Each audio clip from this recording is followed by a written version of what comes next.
When people think of cool hatchbacks, the Ford Fiesta almost never enters the conversation. It is a sensible, affordable, ordinary little car. At least, that is what most people know it as. But buried in Ford's history is a version of the Fiesta that was none of those things. A version that most people have never heard of, even among people who consider themselves serious car enthusiasts. I am talking about the 1978 Ford Fiesta Tuareg, a working off-road concept built on a standard Fiesta floorpan, shown at American auto shows, well received by the public, and then completely abandoned before it ever reached a production line. To understand why this thing existed at all, you first need to understand the Fiesta itself and where it sat in Ford's world in the late 1970s. Ford Europe introduced the first-generation Fiesta in 1976. It arrived as Ford Europe's first front-wheel drive automobile to be built across multiple countries simultaneously. That distinction mattered. The Fiesta was not just another small car. It represented a genuine shift in how Ford approached affordable transportation for European buyers. It launched as a supermini, available as a three-door hatchback and as a panel van derivative. Internally, Ford called the project Bobcat during development. That name fits a desert machine far better than a city car, which makes the story ahead feel slightly more appropriate than it first sounds. Ford's board approved the Fiesta project under Henry Ford II in September 1972. The development target was simple: build something affordable to produce, with costs coming in below the Escort. That goal shaped every decision that followed. Ford wanted a car the factories could build in volume, without it becoming a financial problem. The mechanical layout Ford settled on would go on to become standard across the industry. A transversely mounted engine, up front, paired with a 4-speed manual transmission positioned end-on.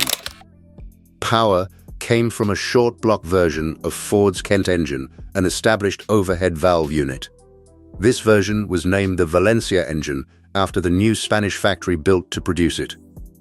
Ford did not take the Fiesta lightly. Engineering teams at Cologne and Dunton worked in parallel on the project. A new factory went up in Spain, with production support spread across France, England, and Germany. Ford's estimated output target was 500,000 Fiestas per year. That figure alone communicates how seriously the company took this small car. By 1973, the automotive press was already picking up rumors about the Bobcat project. Ford officially introduced the Fiesta name in late 1975. By 1976, a Fiesta had appeared at the 24 Hours of Le Mans and at several rally events. The name itself almost did not happen. Henry Ford II rejected an earlier proposal to call the car the Bravo and chose Fiesta instead. On the technical side, the Mach 1 Fiesta used coil springs rather than torsion bars, McPherson's struts at the front, a beam axle at the rear, front disc brakes, rear drum brakes, and 12-inch wheels. Ford even published documented replacement times for common wear parts. This was a car designed for ordinary people who needed to keep it running without spending a lot of money doing it. So picture that car. A small, practical, front-wheel drive hatchback entering a mid-1970s market. Economical to buy, economical to run, predictable and sensible in every possible way.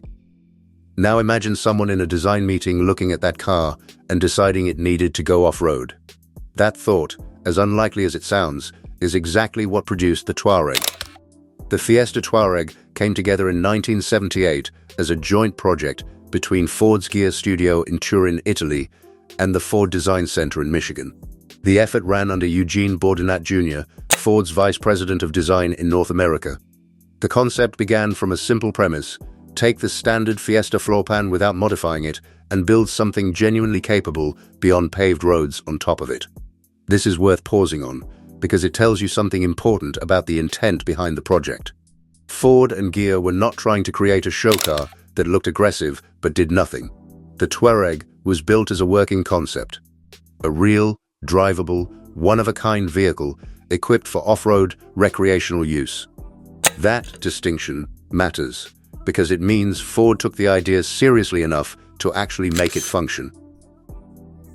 Under the hood, The Tuareg used the same 1.1-liter overhead valve engine as the standard Fiesta, paired with the same 4-speed manual transmission. No engine swap. No performance upgrade hiding underneath. The Tuareg stayed mechanically honest to what the Fiesta was. What Ford and Ghia changed was everything else. The body received a major rework. The roofline at the rear was extended, giving the Tuareg the proportions of a compact 3-door estate rather than a standard hatchback. That extension was not only visual, it meaningfully increased load-carrying space over the regular Fiesta, which made the car more practical for the recreational use the concept was built around.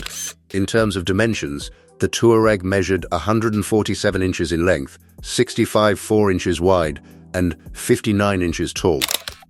Against the standard Fiesta, those numbers tell the story clearly.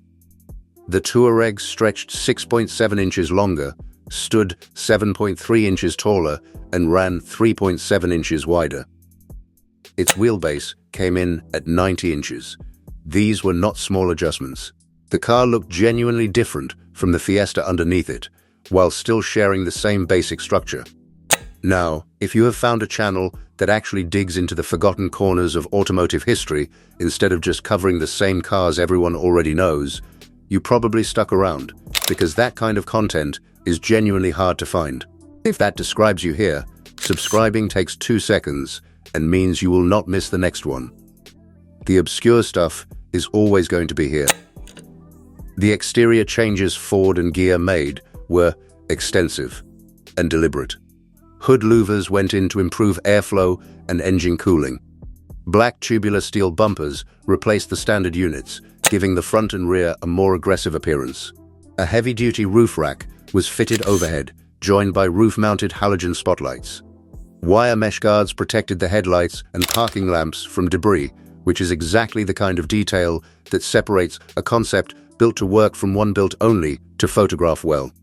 Wide wheel arch extensions and enlarged side pieces connected visually to an aerodynamic front splitter much larger than anything on a standard Fiesta. The combined effect was something that looked nothing like the ordinary city car underneath it. The suspension was lifted and retuned to be stiffer than a production Fiesta, and the track width was increased across both axles.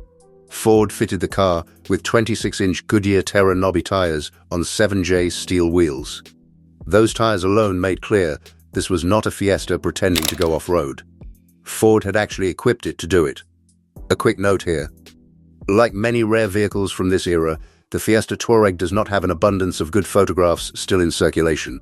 Only a limited number of images exist from when it was shown, and the quality on some reflects how little was documented for a car never intended to reach production.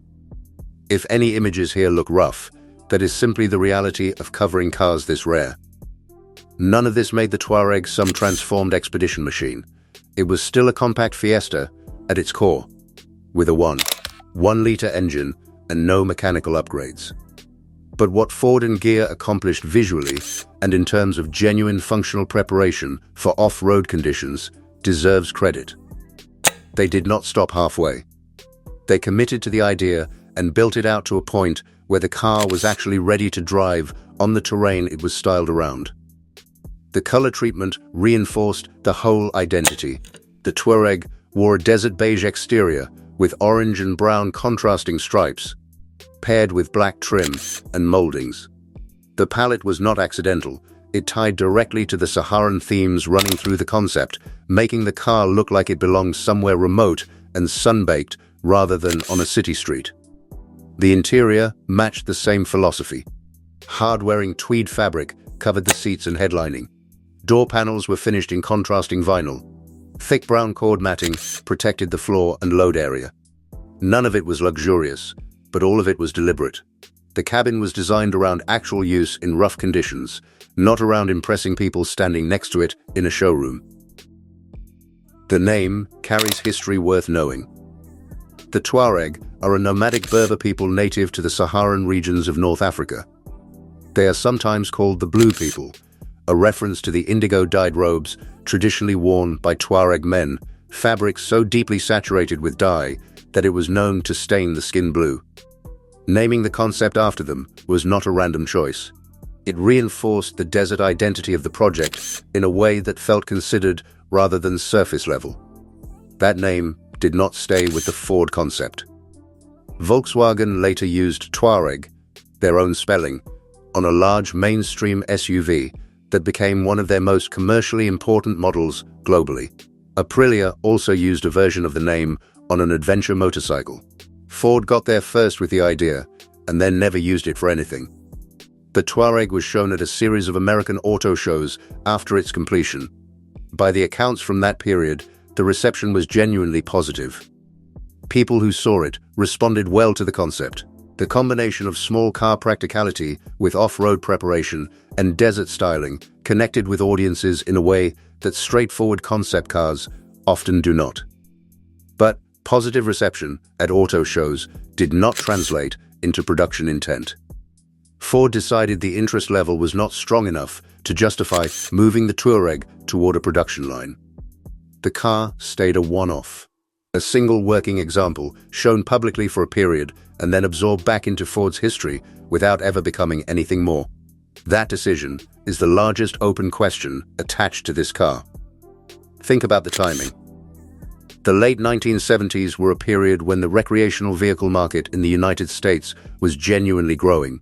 Consumers were increasingly looking for vehicles that could serve double duty, practical and economical through the week, and capable of getting somewhere interesting on the weekend. The Tuareg addressed exactly that appetite in a package compact enough to be economical and light enough to be manageable. What stays striking about the Tuareg looking back is how coherent the idea was. It was not a desperate attempt to make a sensible car look exciting by bolting on visual aggression without substance underneath. Ford and Gear built the thing to actually function in the conditions it was designed around. They lifted the suspension. They fitted proper off-road tires. They added real protective equipment.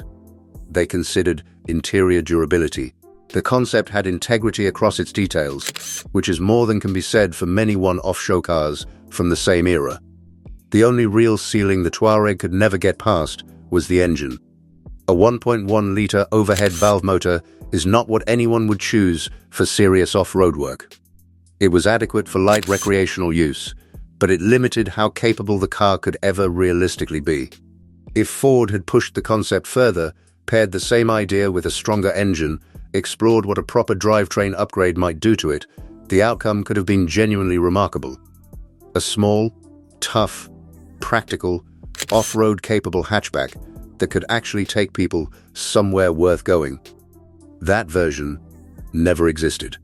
The Tuareg stayed exactly where Ford left it in 1978. A single example, a strong idea, and a door that was never opened. The sources used for this video are linked in the description below. I recommend checking them out for anyone who wants more detail. The history around cars like this is worth exploring properly. If you made it to the end of this one, you already know this channel is not going to spend time on cars everyone has already covered 100 times. If a car has a genuinely strange or forgotten story behind it, that is what ends up here. The kind of person who finds that worthwhile is exactly who this channel exists for. If that is you, subscribing is the straightforward move. That is all. See you in the next one.